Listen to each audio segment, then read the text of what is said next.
Thank you very much, Sarah. Well, in a little bit, we are going to be hearing from Sir Ben Ainsley and Sir Keith Mills about how they're going to wrest the America's Cup back home. That is going to be such a huge reset challenge, and one I think that will be a fitting end to the day. But right now, I'm delighted to welcome to the stage Martin Glenn, who is the President of the Marketing Society and CEO of United Biscuits. Of course, I think only today, or we've just heard, in fact, that United Biscuits have been sold, so it is a case of presumably shareholders' Turkish delight. Right now, though, he will argue that too many companies are currently run by accountants and more marketeers should lead companies as a CEO. So let's hear it from the marketeers from Martin Glenn.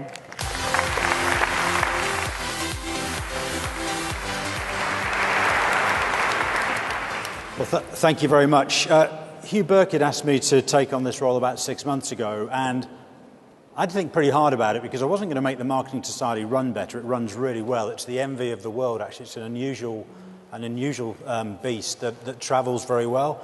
Wasn't going to run it better. I wasn't really interested in a ceremonial title, but I agreed with Hugh. If we could use it as a platform to raise a discussion about, I think, improving the quality of business leadership by getting more people with a marketing background to run companies, I thought that would be a noble cause. So that's my pitch. So I guess in the theme of reset, it is time for us to reset our expectations as marketeers in terms of the organizations we run and our positions within it. It's time to move from marketing being a sort of useful enabling function at the fringes of the business to being at the heart of the business, driving change and driving growth. And actually, when I think about it, it's time to go back to the future. I met Gavin Patterson, the CEO of BT, a couple of months ago, and we talked about this. Gavin was sort of same age-ish as me. I joined Cadbury after university. He joined Procter & Gamble. And he put it very succinctly, the pitch, it's quite a few years ago now, I guess 30 years plus ago now, but the pitch to people of our generation going into packaged goods like Procter's was very simple, which is come and learn how to be a brand manager, and you can be effectively the general manager or the CEO of a famous British brand that your mum or dad would recognise. Persil, Omo, Cadbury's or whatever else. It was very, very clear as an employer proposition. And actually, for sure, it was a great experience. I think about it personally. You had, of course, to be good about consumer insight, but you had also to make things happen. So you had to be a change agent, looking at all the things from the outside and trying to make sense of them, but also, really importantly, a change manager. The marketeer was there to try and make things run. So, and it was a P&G expression that the brand manager was the mini general manager or the mini CEO. So I think it set up my generation particularly well for doing wider leadership roles.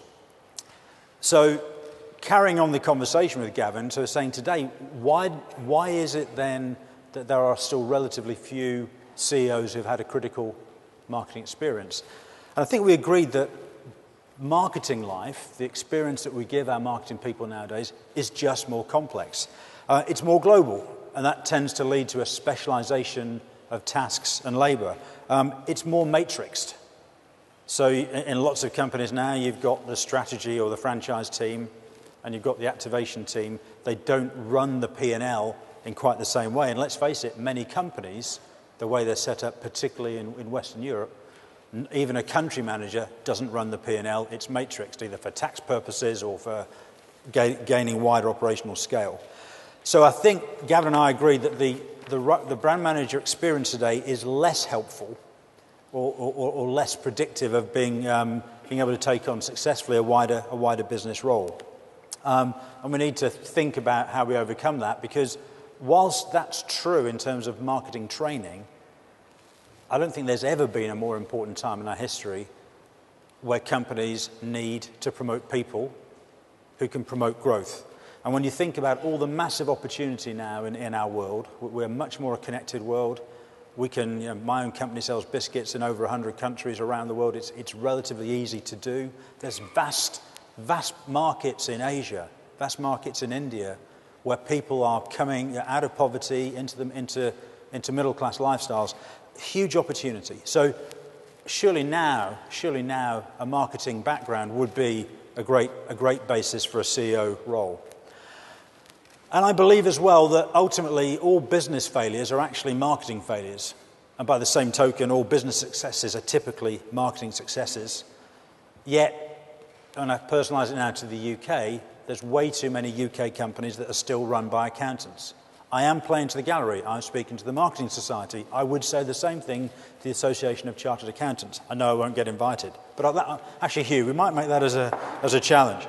Spencer Stewart, the big headhunter, recently did some work for us, the Marketing Society, and said it's about one-third of all CEOs running quoted companies, so public companies, have had experience from a finance background, so accountants, the arithmocracy, as we heard them, we'll now call them, and only about 20% have had a significant marketing experience.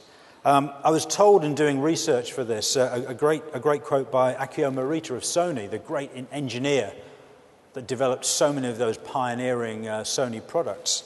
And he said, I love doing business in Britain. There's the rule of law, you can protect patents, people are open to new ideas, but why are so many of your companies run by accountants? There's a quote here from Tim Amber, if you want to put the quote up. And I'll put it up, it's very important, we'll leave it up for the rest of the speech. But he said company boards, I think he's particularly referring to public company boards, they do three things: make money, count it, and spend it. Any idiot can count and spend it. The difficult bit is making it in the first place. And that's typically the role of marketing. So too many accountants not only join boards, but become CEOs. And they promote the belief that the more you can count a pile of money, the bigger it gets. And at best, accountants keep the score, they don't make the runs or score the goals, depending on your sport. So yes, I am playing to the gallery, but I also passionately believe it. And I do genuinely believe that UK PLC, but any company that takes a wider view on how they promote into the C-suite, and particularly if they can find ways of getting marketing experience, will be better run. Now, there is some emerging good news. I've been in private equity-backed businesses for the last 8 years, and typically they are surprising and counter to what you might believe. They are actually more open to growth, and you see more marketing people as CEOs than you do in public companies. That's interesting. That's another Spencer Stewart fact. But the other Spencer Stewart thing they've noticed, and other headhunters would agree, that there is a change. There is a slow and steady change in the types of briefs going to headhunters for recruiting CEOs.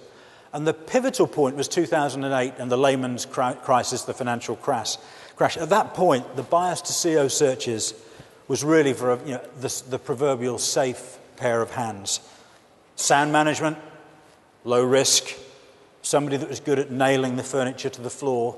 All of those criteria would be in great demand. But Spencer Stewart, and as I said, other headhunters are saying there is a reset that's happening. Search companies are seeing a steady shift towards executives with experience in driving growth, executives who have taken and learnt from business risks. There's a growing mandate too for innovation and growth officers. So there is a change. And so, fellow marketeers, today there is actually a turning tide, or in our parlance, an emerging market gap for people with our backgrounds to get to the C-suite.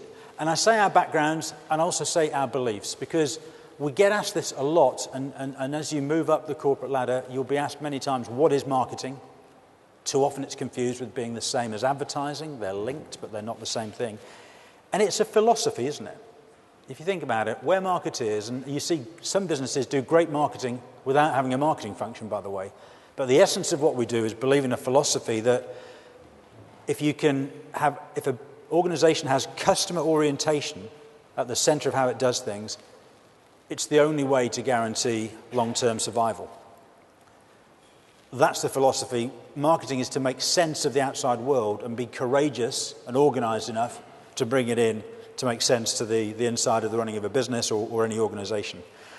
And I think if you've got this belief and philosophy, and if you've got this critical experience, we will build better businesses. Change is the only constant. Companies do die in all of our industries, not just high tech. You see it happening. The FTSE today is radically different to the FTSE 100 just 20 years ago. It's about 70% change. Remarkable. So companies do die. The ones that don't adapt normally get taken over, but things happen to them. Look at the high street. Look at the change that we're seeing now in boring and predictable food shopping. So the marketing philosophy is actually that it's a belief that says every company has failed, has had some kind of marketing myopia. They've either failed to spot, or more likely, I think critically, take on or adapt to change. Disruptive technology in the case of Kodak, when someone inconveniently in their labs developed the digital camera, when the whole business model was based on processing physical film. But coming back to retail, the big four, very good organizations, ignoring the steady but predictable march of demographics. The average age of the UK today is something like 55. People have got more time to shop and less inclined to go to big out-of-town superstores and sheds. It's still important, but they were building, not thinking about how the demographics were working, and then not spotting the small format discounter. So what's happening in UK retail is not a revolution. That's an overdone word, but more people are doing fewer and smaller shopping trips, going to more and more outlets. And so you've got the small format discounters, the Poundlands, the Aldis, the Lidls, the real UKIP of retail, if you like, creating huge change. And that was a piece of marketing myopia from some very good marketing organisations. So I'm not here to say that Sainsbury's and Tesco's are not a good marketing organisation. For a start, you're very big customers, and I love the custom. But that is a classic case in point. So we are here to get better leadership because we're vigilant about looking at the outside and trying to make sense of it inside. And the biggest sign of companies failing to adapt, and I bet we've had this all of the time in our experience, is you going to the board with a proposal and saying, I want to launch this product or change that service, being told no because it will cannibalize our business. So that's the big challenge. Always better to attack yourself than have other people do it for you. So I say, big opportunity. Take the chance. If we don't do it, who will? If we don't do it now, I'm not sure when you're going to do it. And to be honest, if in 10 years' time we don't see a bigger share of marketing people at the C-suite, as Ron Burgundy would say, no offence, but we are stupid. Thanks very much, and I'll see you this evening.